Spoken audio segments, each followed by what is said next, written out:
தேவப்பிள்ளைகளே, இன்றைக்கு இயேசு வாழ்கிறார் வீட்டில் வருகிற தீர்க்க தரிசன சத்தம் ஆமேன் கேட்பதற்காக வந்திருக்கிற ஒவ்வொரு தேவப்பிள்ளைகளையும் நான் வாழ்த்துகிறேன், வரவேற்கிறேன். கர்த்தர் உங்கள் மத்தியில் இன்றைக்கும் வார்த்தை மூலம் வசனம் மேலும் பேசி மகிழ்ச்சியாய் நடத்தும்படிக்கும் மகிழ்ச்சிங்கிற தலைப்பினை செய்தி கேட்டு சாட்சிகளையும் தீர்க்கதரிசனம் கேட்கும்படிக்கு கர்த்தர் கிரியை செய்வார் என்று நான் விசுவாசிக்கிறேன்.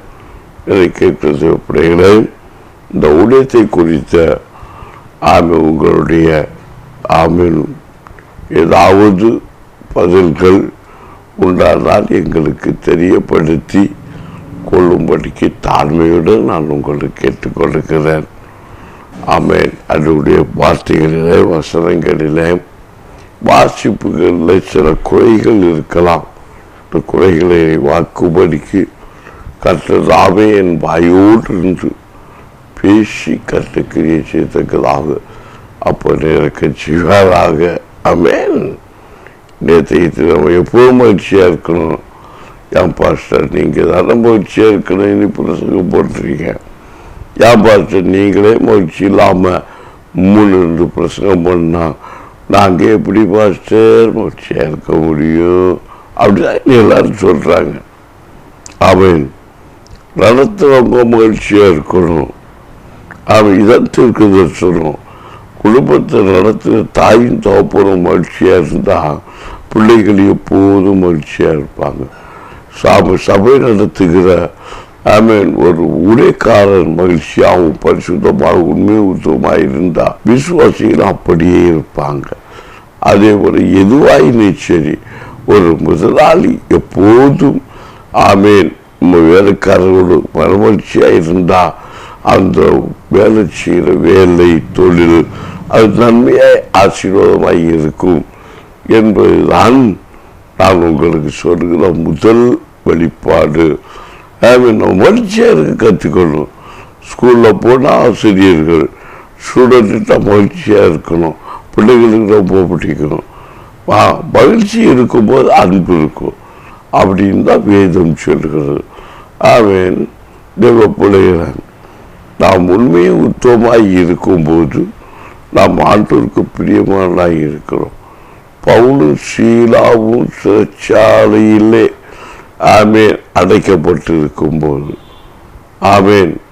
பாருங்க, சிறைச்சாலை கதவுகள் திறக்கப்பட்டு இருந்ததை கண்டு சிறைச்சாலையில் காவலுக்கு இருந்த மனுஷன் தன்னை சாகடிப்பதற்காக போகும்போது பவுலும் சீலாவும் அதை தடுத்து நிறுத்தி அவருடைய ஜீவனையும் காப்பாற்றி அவருக்கு ரட்சிப்பை கொடுக்கிற ஒரு காரியத்தை மகிழ்ச்சியாக எண்ணி பிரசங்கம் பண்ணுகிற வார்த்தை தான் இன்றைய தினத்தில் முதலாவது நாம் மகிழ்ச்சிங்கிற தலைப்பினை பார்த்து கொண்டிருக்கிறோம்.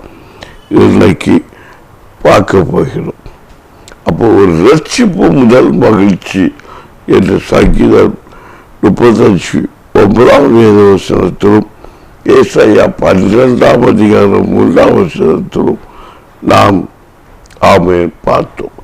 கடைசியாக அப்படி ரசிக்கப்பட்ட ஒரு தெய்வ பிள்ளைகள் எப்படி இருக்க வேண்டும், மகிழ்ச்சியாக இருக்க வேண்டும் என்று சொல்லி அப்போஸ்தலர் 16:33-34 வசனங்களை நாம் வாசிக்க கேட்டு ஒரு சில வசனங்களை வார்த்தைகளை தயாரித்து நாம் முடித்தோம். இன்றைக்கு தொடர்ச்சியாக நாம் பார்க்கும்போது வாசிங்கள். அப்போஸ்தலர் 16:33 மேலும் ராத்திரி அந்த நேரத்தில் தானே அவர்களை அழைத்து கொண்டு போய் அவருடைய காயங்களை கழுவினான். அவருடைய அனைவருடனே ஞானம் பெற்றார்கள். பின்பு அவர்கள் தன் வீட்டுக்கு கூட்டிக் கொண்டு போய் அவர்களுக்கு போஜனங்கள் கொடுத்து தன் வீட்டாரோடு கூட தேவனிடத்தில் விசுவாசம் உள்ளவனாகி மகிழ்ச்சியாக இருந்தார் என்று சொல்ல தேவப்பிள்ளைகளை எல்லாம் கவனிங்க. இந்த தேவ பிள்ளைகள் 2 பேர் அவன் சிறைப்பட்டிருந்த போது அந்த சிறை இருப்பது கர்த்தர் விடுதலை கொடுக்கிற ஒரு நிகழ்வை நாம் இந்த பகுதியில் வாசிக்க பார்க்கலாம். அது நிமித்தம் அங்கே அடைபெற்றிருந்த போது அவர்களை காத்து கொண்டிருந்த மனுஷர்கள், பவுல் சீலாவுக்கு காத்து கொண்டிருந்த மனுஷர்கள், ஆமேன், தாங்கள் முதல்ல சொன்ன மாதிரி அவர் விடுதலாக்கி கொண்டாங்க. தன்னை ஆண்டவர் விடுதலாக்கி கொடுத்தார். ஆனாலும் அவர்கள் அங்கே ஒரு ஆச்சரியமான ஒரு சம்பவம், ஆமேன், நம்முடைய வாழ்க்கையில சில ஆச்சரியமான சம்பவம் நமக்கு நடக்கும். அது நம்ம சொப்பனம் காண்க போல் இருக்கிறோம். வசதி விதமாய் நமக்கு போதிக்கிறது. இஸ்ரவேல் ஜனங்களுடைய சிறையிருப்பை திருப்பும் போது ஜனங்கள் சொப்பனம் காண்கள் போலிருந்தார்கள். அவன் ஜனங்கள் தங்களுடைய சிறையிருப்புகளை திருப்பி கற்று நடத்தும் போது ஒவ்வொரு மனுஷனை எப்படி நினைக்கிறான், அவன் சொப்பனை காண்கிறேன் என்று நினைக்கிறார்கள். இது நிதர்சனம், இதுதான் உண்மை என்று அதை புரிந்து கொள்ள அவர்களுக்கு முடியவில்லை. நம்முடைய பாவங்கள் மன்னிக்கப்படுகிறது, நம்முடைய சீல்கள் பிதுக்கப்படுகிறது, அவன் நம்ம குறைகள் வெளிப்படுத்தப்படுகிறது, நம்முடைய குற்றங்கள் வெளிப்படுத்தப்படுகிறது, மறைவாய் இருக்கிற ரகசிய பாவங்கள் வெளிப்படுத்தப்படுகிறது. மறைவாய் இருக்கிற ரகசியங்கள் நமக்கு வெளிப்படுத்தப்பட நாம் துக்கப்படுகிறோம். மாறாக மறைவாய் இருக்கிற பாவங்கள் வெளிப்படுத்தப்படும் போது நமக்கு சிறையிருப்பு திரும்புகிறது என்று நாம் சந்தோஷப்பட வேண்டும். ஒருவேளை நாம் மறைவாயிருக்கிற பாவங்கள் நமக்கு வெளிப்படுத்தப்படும் போது நாம் துக்கப்படலாம், தலைகுனிவு உண்டாகலாம். நாம் அதை குறித்து கவலைப்படக்கூடாது, கலங்கக்கூடாது. அப்போதான் தலை நிமிர்ந்து நிற்க வேண்டும். ஏன்னா மறைவாயிருக்கிற பாவம் வெளிப்பட்டு விட்டது. ஆகவே நான் இனி எப்படி பயப்பட வேண்டியதில்லை. வேதவசனம் நமக்கு தெளிவுபடுத்திக் கொள்கிறது. மறைக்கிறவன் வாழ்வடைய மாட்டான், அவற்றை அவன் அறிக்கை செய்து வெளிப்படுத்தி விட்டு விடுகிறவனோ இரக்கம் பெறுவான் என்றால் வேதம் சொல்கிறது. அப்போ இரக்கம் பெறுகிறவன் மகிழ்ச்சி அடைகிறான், விடுதலை பெற்றுக் கொண்டவன் மகிழ்ச்சியா இருக்கிறான். நீங்க அதுதான் சொல்லப்பட்டிருக்கிறது. மகிழ்ச்சிங்கிற வேத பகுதியில் ஒரு மனுஷன் சிறையிருப்பு, பவுலும் சீலாவும் சிறைக்குள்ள கருத்தை தூய்த்து கொண்டிருந்தார்கள். தூய்த்து கொண்டிருக்கப்போ அவர்கள் சிறையிருப்பது விடுதலை பெறுகிறார்கள். விடுதலை பெற்று மகிழ்ச்சியாக இருந்து அவனை தண்டித்தவர்கள், அவர்களை காவலிட்டவர்களை மனம் திரும்பும் படிக்கு கர்த்தர் செய்தார். அப்போ நான் உங்களுக்கு இந்த வேத வசனத்தில் நீங்க கற்றுக்கொள்ள வேண்டிய ஒரு காரியம் என்னவென்றால், துக்கப்படும் போது, பாரப்படும் போது, நம்ம கஷ்டப்படும் போது, நெருக்கப்படும் போது, நம்முடைய குறைகள் குற்றங்கள் நமக்கு மன்னிக்கப்படும் போது, இல்லை நம்முடைய வேதனை கலக்கங்கள் பெருகி அது வெளிப்படுத்தப்பட்டு நாம் துக்கப்படுத்தப்படும் போது அதை ஏற்றுக்கொண்டு நான் செய்த பாவத்து நிமித்தம், நான் செய்த மீற நிமித்தம் இந்த பணியின் மேல் வந்தது என்று சொல்லி நாம் அதை ஏற்றுக்கொள்ள வேண்டும். ஆமென். ஏற்றுக்கொண்டு அதில் மகிழ்ச்சியாக நாம் இருக்கும்போது, ஆமென், நாம் ஆண்டவருடைய கிருபையை பெற்றுக்கொண்ட பிள்ளைகளாய் மாறுகிறோம். பரலோகராஜ்யத்தை நேராக நம்மை கர்த்தர் சேர்த்துக் கொள்ளுகிறார். ஆமென். அந்த இடத்துல நம்ம உண்மை உள்ளவன், நீதிமான் என்று சொல்லி நாம் ஆமென் தன்னை சரி கட்டுவதற்கு வாக்குவாதம் பண்ணாதபடிக்கு நாம் என்ன செய்யணும், நாம் காத்துக்கொள்ளணும். அதைத்தான் இந்த பைபிள், இந்த வேத பகுதி நமக்கு போதிக்கிறதை வேத வசனம் நமக்கு சொல்லிக் கொண்டிருக்கிறது. என்னை கேட்கிற தெய்வ பிள்ளைகளே, இது அநேக ஜனங்கள் நம்ம என்ன நினைக்கிறோம், ஆண்டவரே ஏன் இந்த நிந்தனை, ஒரு இடத்துல ஒரு தவறு நம்ம பண்ணியிருப்போம், அந்த தவறு இடத்துல மறைக்கப்பட்டிருக்கும். ஒரு இடத்துல தவறே பண்ணாம நம்ம என்ன செஞ்சிருப்போம், தண்டனை அனுபவிச்சிருப்போம். ஆனால் இந்த ரெண்டுக்கும் ஒரு காரியம் இருக்கு. இந்த பக்கம் செய்ய தவறு மறைக்கப்பட்டு விட்டது, அது அப்படியே அடியில் இருக்கு. அது வெளியேறுங்க ஆகாம அது மூடப்பட்டிருக்கு. ஆமேன். அதான் எவ்வளோ பாவங்கள் மன்னிக்கப்பட்டதோ, எவ்வளோடைய பாவங்கள் மூடப்பட்டதோ அவை என்று சொன்ன அந்த வசனத்தை நான் உங்கள் நினைவு கொண்டு கூறுகிறேன். என்னை கேட்க தேவைப்படுகளை மறைக்கப்படணும், மூடப்படணும், மன்னிக்கப்படணும். மறைக்கப்படணும், மூடப்படணும், மன்னிக்கப்படணும். மன்னிப்புக்கு நியாய தீர்ப்புக்கு எதுவாய் அப்படியே மாறி விட்டு விடணும். அது போகுது, அவ்வளோதான். நம்ம மறைவு மூடுனதுன்னா அதான் உள்ள அந்த பாவம் இருக்கு, அது மூடி வச்சு இருக்குமா, யாருக்கும் தெரியல. ஆனால் இங்கே ஒரு இடத்துல என்னது வெளியரங்க பார்க்கப்படுது, அது மன்னிக்கப்பட்ட தீர்ப்பு. இன்னொரு இடத்துல தப்பே செய்யாம நம்ம குற்றவாளி என்று தீர்க்கப்படும் போது அந்த குற்றவாளி தீர்க்கப்பட நம்ம முயற்சி பண்ணக்கூடாது. அப்போ இங்க மூடப்பட்டிருக்கலாம் அப்படியே அடங்கி போகும். ஆமேன்னு சொல்லுங்களா. இல்லை அங்கதான் உத்தமே ஐயோ வந்துருச்சுன்னா ஆண்டவர் பார்த்துக்கிட்டே இருக்கிறாரு, இதை அப்படி எழுப்பி விட்டுருவாரு. அது அந்த நிகழ்வு தான் அன்னைக்கு நடந்துச்சு. பாருங்க, ஒரு விபச்சாரத்திலேயே எல்லாரும் உத்தமே அப்படின்னு சொல்லிக்கிட்டு பிடிச்சிக்கிட்டு வரான். இவளை கல்லடிச்சு கொள்ளணும், நீ ஏன் தீர்த்து கொண்டு வரான். ஆண்டவர் அதை மூடி கருது அப்படி கொஞ்சம் எழுப்புறாரு. பாருங்க, எப்பா இந்த அம்மா செய்ய தப்ப செய்யாத யாருப்பா, கல்லடிச்சு ஏறி பார்க்கலாம் அந்த அம்மா மேல அப்படின்ட்டு சொல்றாரு. அப்போ மூடி கருது எழும்புது. ஆமேன். இப்போ எதைய நியாய தீர்த்தவங்க, நீ அவங்கள எப்படா தீக்கலாம் அப்படின்னு கேட்டாரு. பாருங்க, அவங்க மனசாட்சி இடம் கொடுக்கல. இதே தப்பு நானும் செய்திருக்கேன், அப்போ கல்லை போட்டுட்டு போ.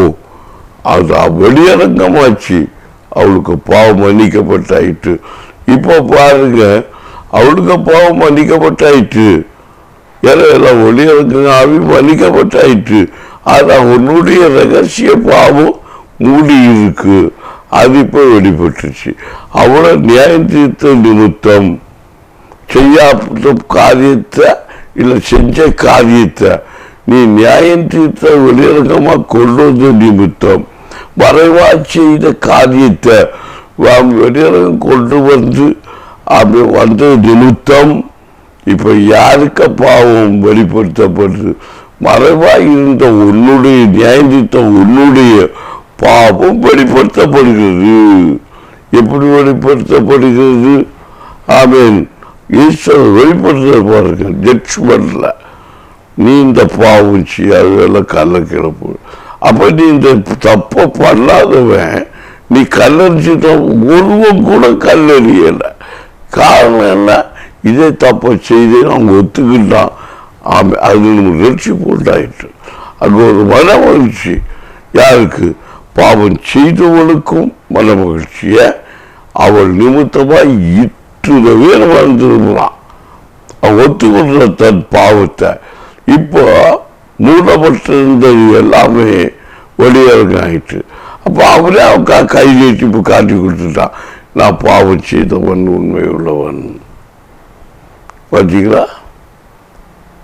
அப்போ உலகத்துல பாவம் செய்த மனிதர்கள் கூட இல்லாமல் இருக்கலாம்.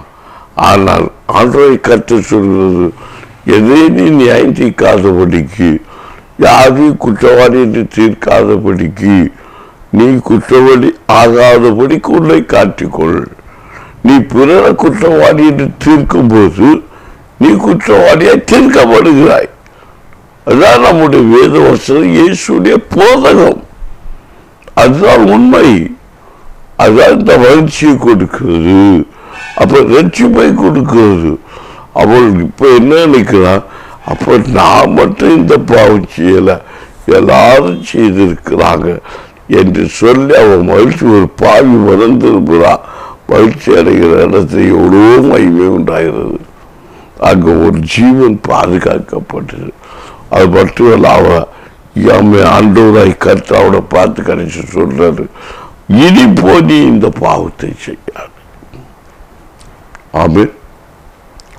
நல்லா கவனிக்கணும். மன்னிப்பு இருக்கு, இனி அந்த பாவ செமனை பொறுத்து. ஆமென். அப்ப ஆண்டவரா நம்ம நடத்துறதுக்கு நம்ம போடு. நீ செய்த குற்றம் என்ன, நீ எதற்காக அதை தவறு செய்த, அதோடைய ரீசன் என்ன, அதோடைய காரியம் என்ன. உனக்காக சுயத்துக்காக எதையும் நம்ம செய்யக்கூடாது. ஆண்டவர் நாம மகிமைப்படும்படிக்கு எந்த காரியம் செய்யும்படிக்கு செய்வேன்னா பரலோக ராஜ்யத்தில் அது உனக்கு நிலைத்தரப்படும் என்று வேதம் சொல்கிறது. அவ்விதமாகதான் இந்த வேத வசனம் நமக்கு தெளிவுபடுத்துகிற. பின்னும் அவர்களை தன் வீட்டிற்கு கூட்டி கொண்டு போய் அவர்களுக்கு போஜனம் கொடுத்து தன் வீட்டாரோடு கூட தேவனிடத்தில் விசுவாசம் உள்ளவனாகி மன மகிழ்ச்சியாயிருந்தான். அப்போ ஒரு மனுஷன் ரசிக்கப்பட்டா அவன் குடும்பங்கள் எல்லாம் ரசிக்கப்பட்டு விருந்து கொடுத்து சேர்த்து கொண்டு அவருடைய மகிழ்ச்சி அவன் கொண்டாடுவார். அதுவேதான் வேத வசனம் வீதமாய் சொல்லுகிறது. ஒரு பாவி மனம் திரும்பினால் பரலோராட்சியம் மகிழ்ந்து கலிகூறும். ஒரு மனுஷன் ஆண்டவருக்குள்ள சேர்த்துக் கொள்ளப்படும் போது, இயேசு கிறிஸ்துவின் புதிதான ஒரு நாமத்துக்குள் சேர்த்துக் கொள்ளப்படும் போது, ஞானஸ்தானம் பெற்றுக்கொள்ளும் போது, ஞானஸ்தானம் என்பது அந்த ஒரு வார்த்தையுடைய அர்த்தம் சேர்த்துக் கொள்ளப்படுவது. சேர்த்துக் கொள்ளப்படும் போது அவை இன்றைக்கு அநேக காரியங்களை சொல்லுவார்கள். ஞானம் கிடைத்த பொறுப்பாடு இருக்கிறது ஞானஸ்தானம் என்று. அந்த வசனம் அப்படியே நான் சொல்லலை. ஞானம் எப்போ வரும்? கர்த்தருக்கு பயப்படுற பயம் வரும்போது தான் ஞானம் வருகிறது. ஆனால் இன்னைக்கு என்ன சொல்றாங்க, சிலதெல்லாம் சொல்லுவாங்க, நாம அறிவு வந்த பிறகு பெரிய ஆள் ஆன பிறகு எடுக்கிறது தான் அவன் எனது ஞானஸ்தானம் எண்ணி. அதெல்லாம் நான் சொல்வதற்கு இல்லை என்று மறுப்பதற்கும் எனக்கு கிடையாது. ஆனாலும் அதில் விளக்கத்தை சொல்லி கொண்டு போவதற்கு அதிகாரம். கர்த்தருக்கு பயப்படுற ஒரு பயம் எப்போது வரும்? உண்மையிலே ஒரு மனுஷன் ஒரு மெச்சூரிட்டி ஆடப்படுறது தான் கர்த்தருக்கு பயப்படுற பயம் வரும். ஆனால் அந்த கர்த்தருக்கு பயப்படுற பயம் வரும்போது கண்டிப்பாக நம்ம ஞானஸ்தானம் பெற்றுக்கொள்ளப்படும். ஆமென். அப்போதான் ஞானம் வருது. ஆமென். இப்போ சின்ன பிள்ளை பாருங்க, எங்கிருந்தாலும் அவங்க நிர்வாணமாக இருந்தாலும் பயப்பட மாட்டாங்க. அவங்களுக்கு ஒன்றுமே தெரியாது, வெக்க இருக்காது. ஆமென். ஆமென். அப்போ ரசிக்கப்பட்ட பிள்ளைக்கு எல்லாம் வடிவங்கமாக இருக்கும், மறைவே இருக்காது, பாவம் இருக்கா, மகிழ்ச்சியாக இருப்பாங்க. இவங்க எங்கே போனாலும் சந்தோஷமாக இருப்பாங்க. ஆமென். அதனால பார்த்து நாங்கள் எங்கெங்கே போனால் சந்தோஷமாக இருக்கணும். அதுக்கு ஒரு இது இருக்கு, ஒரு நிபந்தனை இருக்கு. பரலோக ராஜ்யத்தில் மகிழ்ச்சியாக இருக்கிறாங்க. பரலோக ராஜ்யம் புசிப்பு குடிப்பு மட்டும் அல்ல. இங்கே சொன்ன வசனத்துடைய சத்தியம் புசிப்பு குடிப்பு மட்டுமல்ல சொன்னாலே உடனே கணக்கு போனால் அதுதான் முக்கியத்துவம். புசிப்பு குடிப்பு அன்றென்று உள்ள ஆதாரம் போகிறதுக்கு தான் ஒரு மனுஷனுக்கு முக்கியம். அது உண்மை. அதையே முக்கியத்துவமாக வச்சுக்கிட்டு எப்போதும் உண்டு புசித்து உலக நிற்கக்கூடாது. அதான் அந்த வார்த்தைக்கு குறைவாக இருக்கிற காரியம். அதனால ஆண்டவரை கற்று சொல்றாரு, இது மட்டும் அல்ல. ஆமென் என்று சொல்றார். அது இங்கே பார்த்தா கூட உள்ள மகிழ்ச்சியாக உண்டு தன் வீட்டில் ரோடு கூட எவ்விடத்து விசுவாசமாகி மனமகிழ்ச்சியாக இருந்தார்கள். ஆமென். போஜனம் கொடுத்து மேலே எழுதியிருக்கு. போஜனம் கொடுத்து உண்டு புசித்து அவர் அப்புறம் மகிமையாக இருந்தாங்க என்று சொல்லப்பட்டிருக்கிறது. ஆமென். அடுத்தது அப்போஸ்தலனாகிய பவுல் 8:39 நீங்கள் பார்ப்பீங்கன்னா அதில் சொல்லப்பட்டு அவர்கள் தண்ணீரிலிருந்து கரையேறின பொழுது கர்த்தருடைய ஆவியானவர் பிலிப்பை கொண்டு போய் விட்டார். மந்திரி அனுப்பு அவனை காணாமல் சகாமேன் சந்தோஷத்தோடு தன் வழியை போனான். கர்த்தரை ஆமேன் தேடுவோரின் இதயத்தில் ஆமேன் அவருடைய 1 நாளாகவும் பாருங்க. ஆமேன் நாளாகவும் 16 அவருடைய பரிசுத்த நாமத்தை குறித்து மேன்மை பாராட்டுகள் கர்த்தரை தேடுவோரின் மகிழ்வதாக. அப்போ 8:19 சொல்லப்பட்டிருக்கிறது. அவர்கள் தனியின்றி கரையேறின பொழுது கர்த்தருடைய ஆவியானவர் பிலிப்பை கொண்டு போய் விட்டார். மந்திரி அப்போது அவரை காணாமல் ஆமேன் சந்தோஷத்தோடு தன் வழியே போனான். அப்ப சந்தோஷமா ஆமேன் யாரையும் அவன் எதிர்பார்க்காதபடிக்கு அவன் தேவனோடு சேர்த்து கொள்ளப்பட்ட பிள்ளை வேற யாரையும் எதிர்பார்க்க மாட்டாங்க.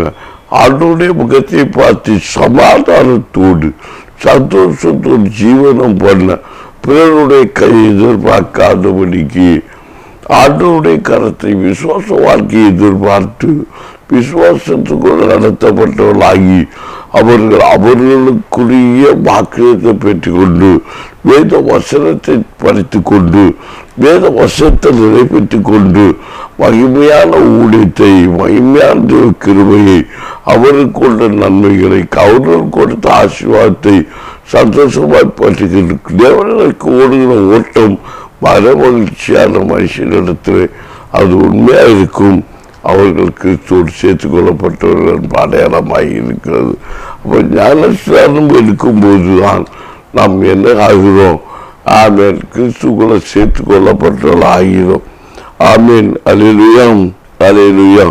அவர்கள் என்ன செய்கிறார்கள் அப்படின்னு சொல்லி பார்க்கும்போது 1 நாளாகவும் ஆமேன் ஆமேன் 16:10 சொல்லப்பட்டிருக்கு. அவருடைய பரிசுத்த நாமத்தை குறித்து மேன்மை பாராட்டுங்கள் கர்த்தரை தேடுவோரின் மகிழ்வதாக. பார்த்தீங்களா? பரிசுத்த நாமத்தை மட்டும் மேன்மை பாராட்டு. இயேசு கிறிஸ்துடைய பரிசுத்த நாமம் என்பது பெயர். அவருக்கு பேரா ரட்சிப்பு. இயேசுங்கிற வார்த்தை தான் ரட்சிப்பு. இயேசுங்கிறது தான் மகிமை. இயேசுங்கிற பேரை சொன்னால ஒரு மகிழ்ச்சி. ஆமேன். இயேசுதான் ரட்சிப்பின் பிரசங்கம். ஆமேன். இயேசுதான் ஒன்றுமே கிடையாது. என்ன தேவைப்படுகிறது? நாளை தினத்திலே வசத்த வார்த்தையை கேட்கும்படி உங்களுக்கு கர்த்தர் செய்வார். ஏன்னா இந்த மகிழ்ச்சியை குறித்து 1 நாளாகவும் 16:10 சொன்ன வார்த்தையை நாளை தினத்தில் நாம் வாசித்து மீண்டும் தியானிக்க போகிறோம். எப்படி அவருடைய பரிசுத்த நாமத்தை குறித்து நாம் தியானிக்க போகிறோம். இன்றைக்கு ஜெபிப்போமா? அப்போ அப்போஸ்தலன் சொன்னது போல அவன் தண்ணீரிலிருந்து ஆமேன் கரையேறின பொழுது.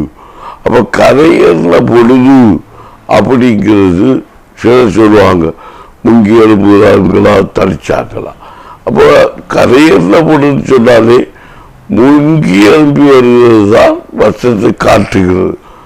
ஆமேன் அல்லேலூயா.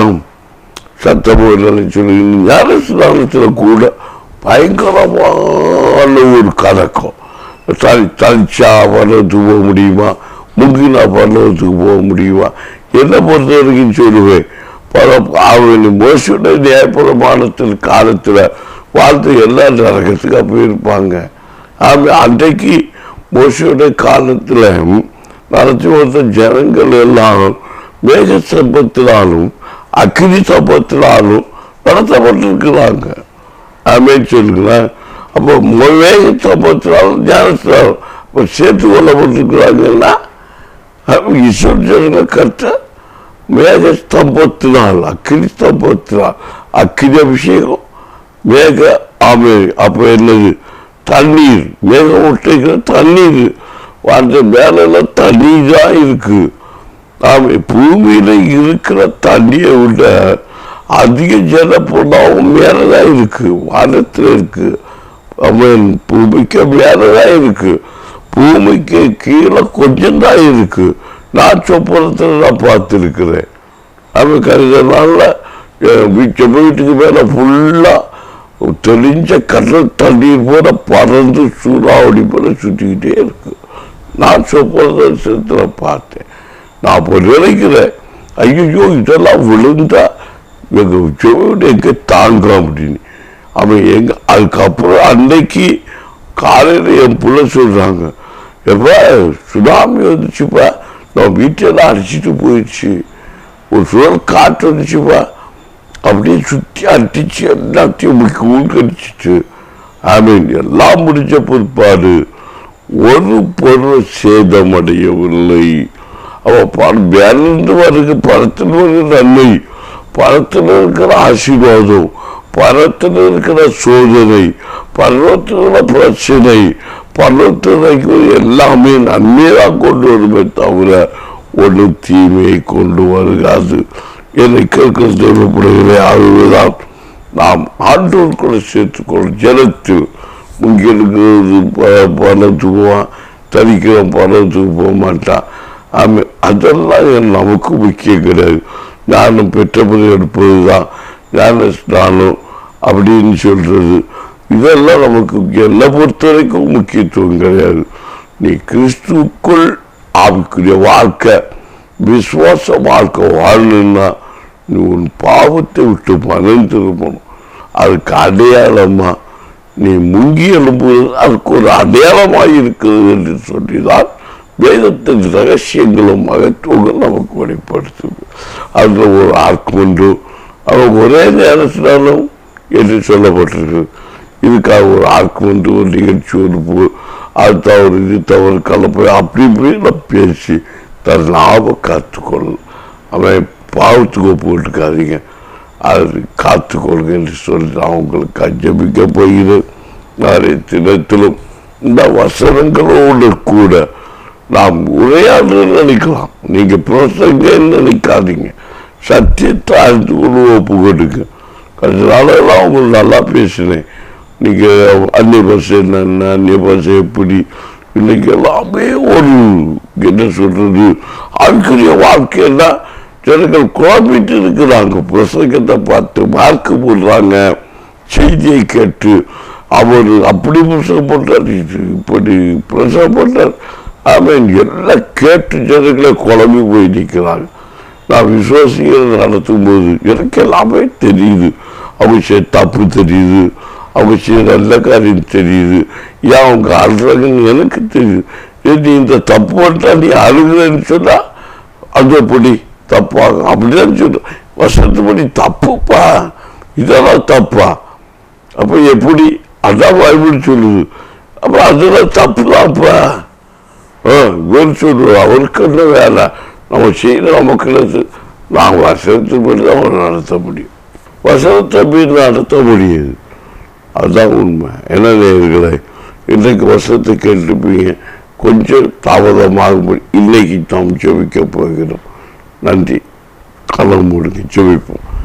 நன்றி பாருங்க தகப்பனே, மகிமையான வசனத்தை வார்த்தையை மகிழ்ச்சியோடு கொடுக்கும்படி கிரியை செய்ய அதுக்காக நன்றி. தொடர்ந்து இந்த செய்தியை கேட்கிற பிள்ளைகள் ஆசிரமாய் நன்மையாக மாறுபடிக்கு இறக்க செய்யும். ஒவ்வொரு இதயங்களும் திறக்கப்படணும், குருட்டு கண்கள் திறக்கப்படணும், கல்லால் இறுதியை கரைஞ்சு போகணும், கர்த்தருடைய மகிமை வெளிப்படணும், அந்நிய வல்லமை நுகங்கள் உடைக்கப்படணும், மற்றவரது கிரிகள் அழிக்கப்படணும், வெளிசூரிய கற்றுகள் உடைக்கப்படணும். தேவ மகிமை எங்கள் பிள்ளைகளிடத்தில் வெளிப்படும்படிக்கு கர்த்தர் கிரியை செய்வீராக. நான் ஜெபித்துக் கொண்டு இருக்கும்போது சிந்தனை மண்டலங்களை சீர்கெடுக்கிற பொல்லாத ஆவிகள், பொல்லாத கிரியைகள் இயேசுவின் நாமத்தில் சேர்ந்து போகும்படிக்காக அப்படி எனக்கு செய்வீராக என்று ஜெபிக்கிறேன். இயேசுவின் நாமம் மட்டும் மகிமைப்படட்டும். ஒரு பலத்த கிரியை செய்தொள்வீராக. உம்முடைய மகத்துவம் என்று ஆணிபாய்ந்த கரத்தினாலே எங்கள் பிள்ளைகளை தாங்கி நடத்தி உம்முடைய கிருபைகளை மறைத்து பாதுகாத்துக் கொள்வீராக. இயேசுவின் நாமத்தில் கட்டப்பட்ட அனுபவங்கள், கட்டப்பட்ட கிரியைகள், கட்டப்பட்டிருக்கிற எல்லா சக்தி, அந்நியவளமின் நுகங்கள், மந்திரவாத கிரியைகள், பிலிசுடைய கற்று எல்லாம் உடைக்கப்பட்டு கர்த்தருடைய கிருபை பெற்ற பிள்ளைகளாக மகிமையை பிரகாசிக்கத்தக்கதாக ஒளி கொடுக்கத்தக்கதாக எங்கள் பிள்ளைகளை மாற்று. எந்த நேரம் வந்தாலும் கிறிஸ்துக்குள்ள சேர்த்துக் கொள்ளப்பட்ட பிள்ளைகள் மகிழ்ச்சியாக இருக்கும்படிக்கு, ஞானஸ்நானம் பெற்ற பிள்ளைகள் மகிழ்ச்சியாக இருக்கும்படிக்கு கர்த்தர் கிரியை செய்யணும். இயேசு நான் மட்டும் மகிமைப்படட்டும். மன மகிழ்ச்சி நல்ல வந்து என்று சொன்ன வார்த்தையின்படி வியாதி வரும்போது, துக்கப்படும்போது, பலவீனங்கள் வரும்போது, ஆண்டவரை எதுவும் முடியாது சோர்ந்து போய் ஆத்துப்பட்டிக்கு, துக்கப்பட்டு பாடுபட்டு போக ஆத்துப்பட்டிக்கு, தேவைகள் சந்திக்கப்பட்ட சூழ்நிலையில் சோர்ந்து போக ஆத்துப்பட்டிக்கு புதிய புதிய வடிவாசங்களை ஏற்படுத்தி கொடுத்து ஆண்டவர் அவை பாதுகாத்து கொள்ளும். இறக்கச்சி நன்மையை நிரப்பு நல்ல பிதாவே. ஆமேன், ஆமேன். அல்லேலூயா. என்ன தேவ பிள்ளைகளை, இன்றைய கர்த்தர் கிருபையினால வசனத்தை வார்த்தையை கேட்டீங்க.